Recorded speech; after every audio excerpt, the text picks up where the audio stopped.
Karena kita ngalamin dulu kan. Kita Heeh. ngalamin dulu. Iya. Makanya kita nggak mungkin menyampaikan pesan kepada banyak orang, tapi kita belum pernah ngalamin.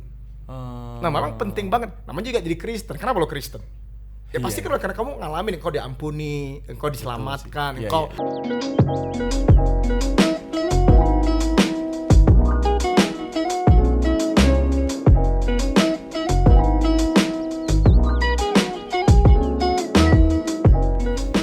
Selamat siang, Pastor Edo. Wow, selamat siang, Dok. Oke, Pastor, gimana kabarnya hari ini? Kabarnya baik-baik. Baik-baik ya. Oke, kita bakal ngobrol-ngobrol lagi nih, Pastor. Karena kalau misalkan nggak ngobrol-ngobrol sama Pastor seminggu ini ada yang kurang hidup. Weh, yang bener nih. Karena selalu ada yang baru sih yang Gitu ya? bisa didapat ya. Aku dapat dan Iya. teman-teman juga yang ada di rumah dimanapun mereka berada, mereka juga dapat sih pengertian-pengertian Ya yang baru. puji sih. Tuhan ya. Iya, Pastor. Nah, jadi Pastor hari ini gue sih pengen bahas tentang Kristen sejati sih. Karena itu menarik banget ya. Oke. Ini bukannya karena gue pengen bahas Kristen Iya. sejati berarti ada yang gak sejati ya. Tapi kalau menurut gue mungkin karena ketidaktahuan bisa jadi ya, Pastor ya. Betul. Tapi ya mungkin gue mewakili banyak orang untuk membahas Kristen sejati itu sendiri. Iya. Oke. Tapi sebelum itu mau tanya dong, Kristen itu apa sih, Bang? Kristen. Nah. Sebenarnya kan Kristen itu kan bicara tentang Kristus ya. Jadi sebenarnya Kristen itu kan identitas Kristus.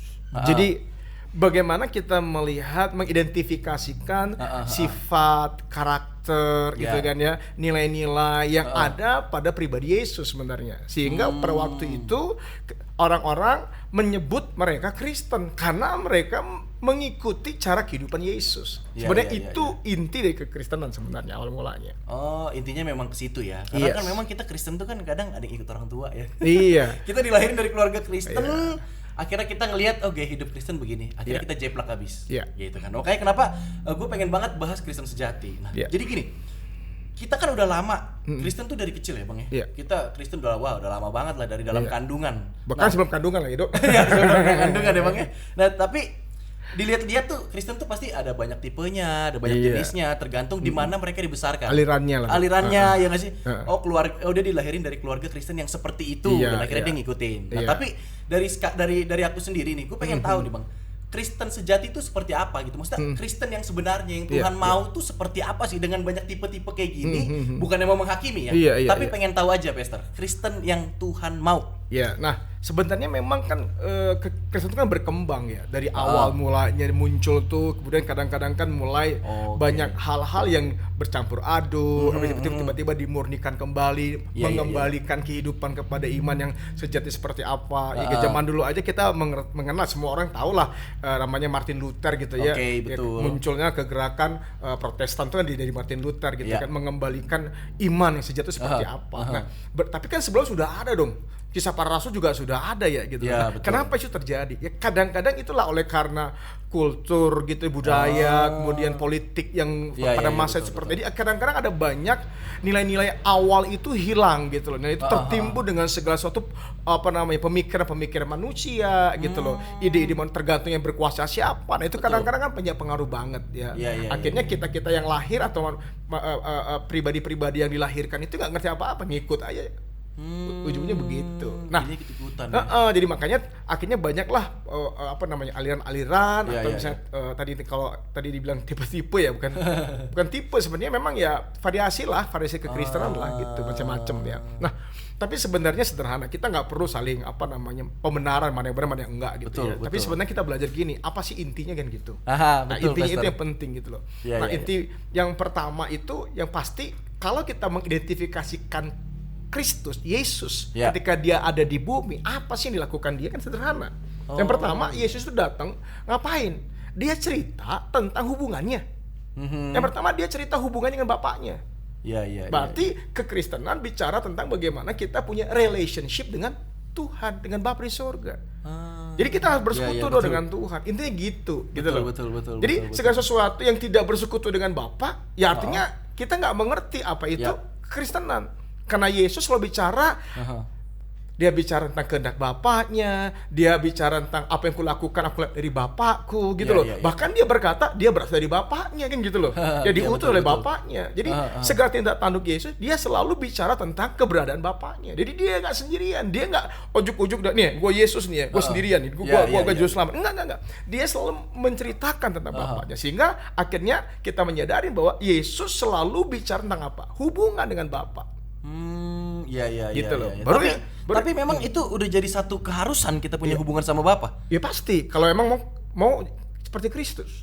Oke. Iya, mengikuti ya. Iya, kalau nggak mau kayak Yesus nggak apa-apa gitu. Buat sendiri. Punya hubungan sama siapa bebas saja. Iya betul Pastor. Terus Pastor. Nah, jadi kan punya hubungan dengan Bapa, dan kemudian Yesus selalu bicara punya hubungan dengan orang lain, apa dengan sesamanya. Nah, makanya kenapa penting banget kita tuh punya persekutuan, ya punya suatu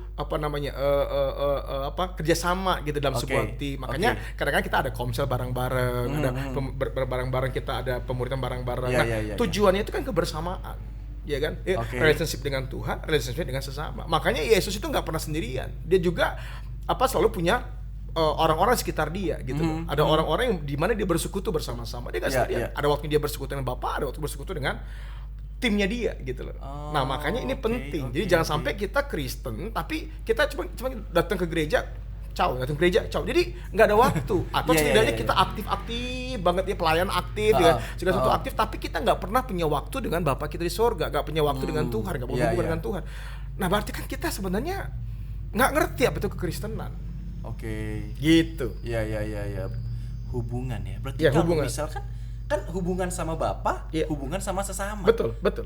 Sekarang masa pandemi ini, Bang. Iya nggak sih? Gereja semua online kebanyakan kan? Nah, apakah itu akan merusak identitas kita menjadi dari Kristen sejati jadi nggak sejati? Iya, karena nggak ketemu gitu ya. Karena nggak ketemu, betul, Pastor. Nah, jadi kalau saya sih menyikapi sederhana.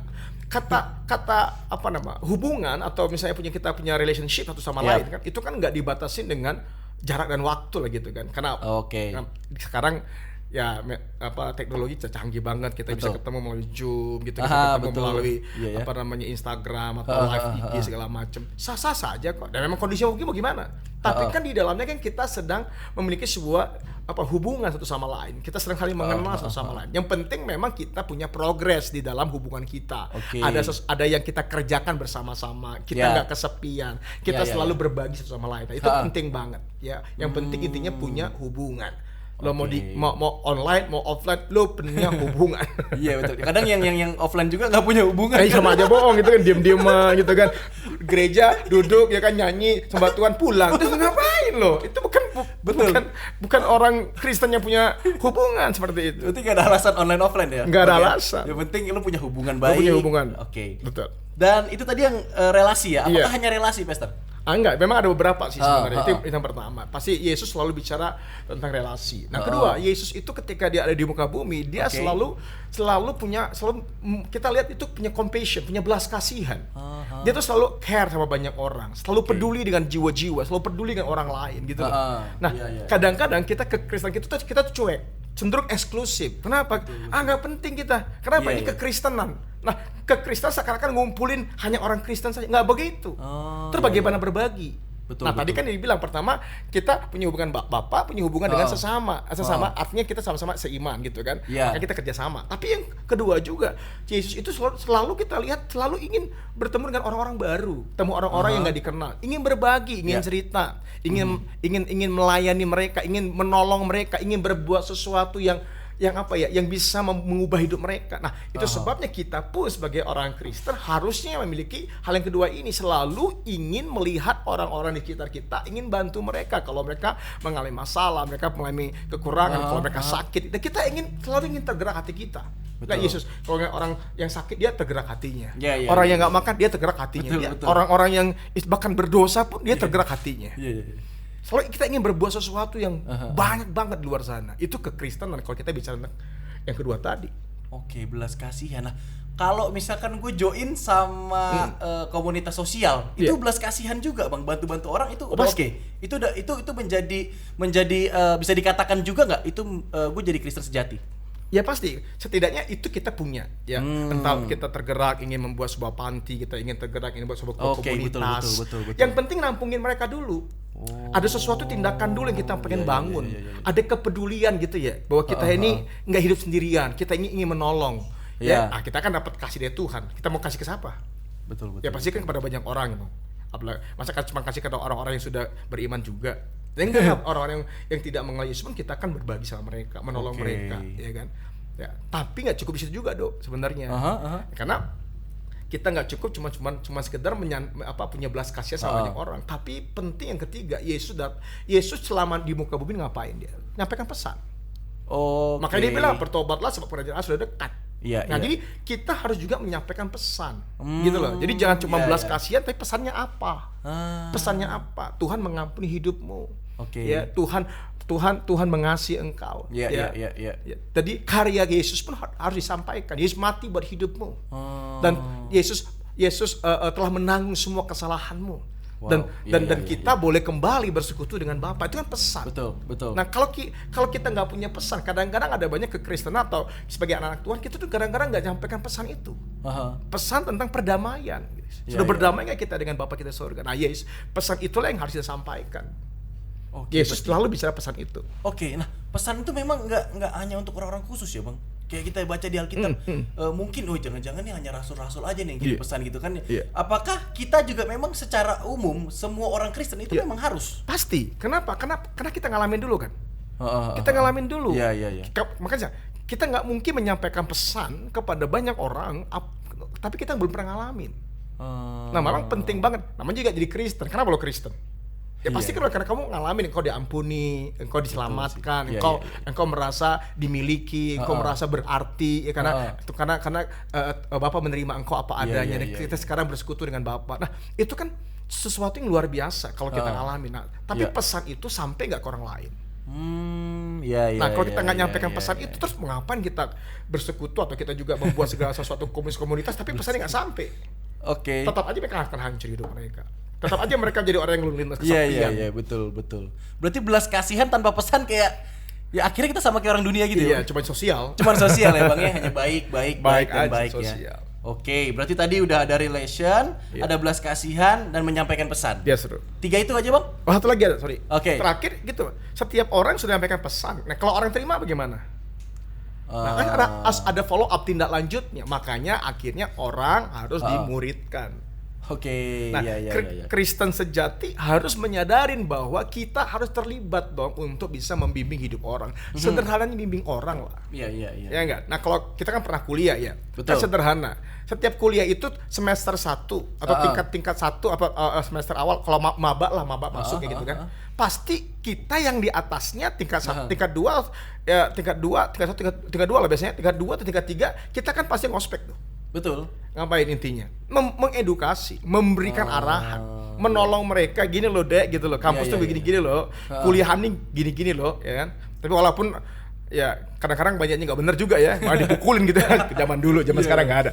Tapi ya sama, kekristenan juga bicara hal demikian, Dok. Jadi kalau banyak orang-orang yang sudah menerima Yesus karena dari pesan tadi, nah, sekarang siapa yang bertanggung jawab? Nah, makanya kan butuh banyak orang dong untuk terlibat membimbing setiap orang-orang yang sudah terima Yesus sebagai Tuhan dan Selamat.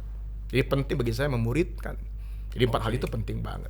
Kalau misalkan kayak di gue lihat ya Bang ya, di gereja dulu dan di PMK kita punya adik-adik rohani gitu ya, ada adik-adik rohani, ada kakak-kakak rohani. Apakah itu sudah cukup Bang?